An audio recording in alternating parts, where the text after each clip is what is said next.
Dolly defended me at a party. She was an artist who showed at the Whitney Biennial, so she had a certain outlook, a certain point of view, a certain understanding of things. She came into my life as a stranger who spoke up when I was being attacked by some cocktail types for being the publisher of American Drivel Review. It wasn't Drivel that I published, she explained to them, but rather the idea of Drivel. One drink later, we paired off. She slouched back on the sofa with her legs ajar, her skirt draped between them. I poured out my heart to this person I had known barely 10 minutes. How it was hard to find good drivel, even harder to write it.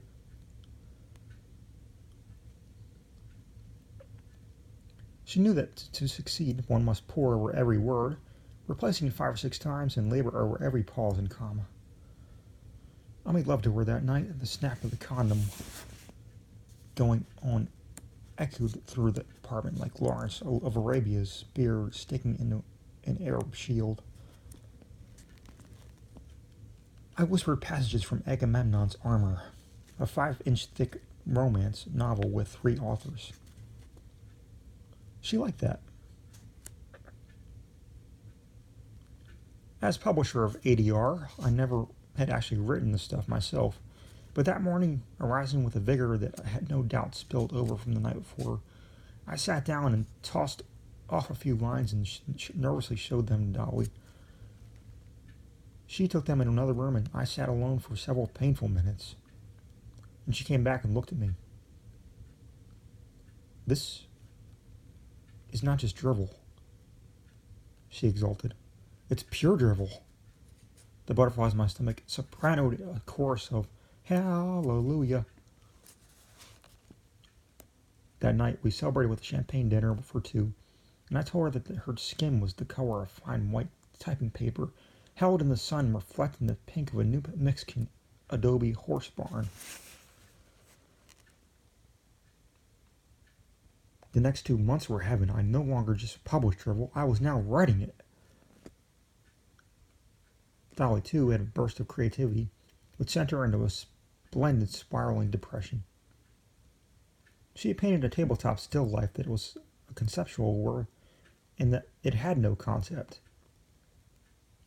Thus the viewer became a viewer, quote unquote, who looked at a painting which became a quote unquote painting. The quote unquote viewer then left the museum to quote unquote discuss that experience with quote unquote others. Dolly could take the infinitesimal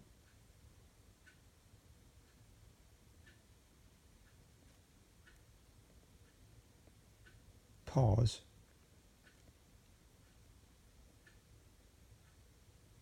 to imply that the quotations around a word. She could also indicate italics with just a twist of her voice. Not wanting to judge my own work or to trust Dolly's love-skewed opinion, I sent my pieces around and made sure they were rejected by 5 different magazines before I would let myself publish them in a Drivel Review. Meanwhile, fueled by her depression, Dolly kept producing one artwork after another and selling them to a rock musician with the unused name of Fiber Behind. But it kept us in donuts, and he seemed to really appreciate her work. But our love was extinguished quickly, as though someone had thrown water from a high tower onto a burning dog. What happened was this. Dolly came home at her usual time. What I had to tell her was difficult to say, but it somehow came out with the right amount of effortlessness, in spite of my nerves.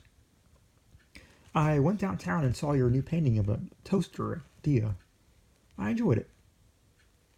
She acknowledged the compliment, starting to leave the room as I expected, stopped short. You mean you enjoyed it, don't you? She indicated the quotation marks. Her voice. I reiterated, no, I actually enjoyed it.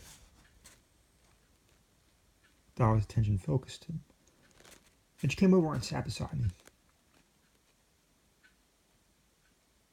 Rod, you do mean that you didn't go into the gallery and see my painting? I nodded sadly. You mean you saw my painting without any irony whatsoever? Again, I nodded yes. But Rod, if you view my painting of a toaster without irony, it's just a painting of a toaster. I responded. All I can tell you is that I enjoyed it. I really liked the way the toaster looked.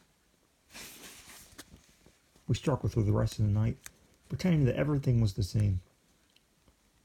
But by morning it was over between us, and Dolly left with a small quote-unquote goodbye, soaking with irony that I come to love so much.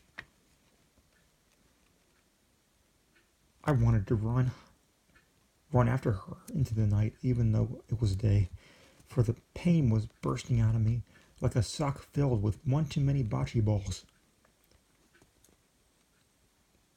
Those are my final words in the last issue of Drivel Review. Since then, I've heard that Dolly has spent some time with Fiber Behind, but I'm sure she picked up a farewell copy of my final short. Painful burst of drivel. I like to think that a tear marked her cheek, like the trace of a snail creeping across white china.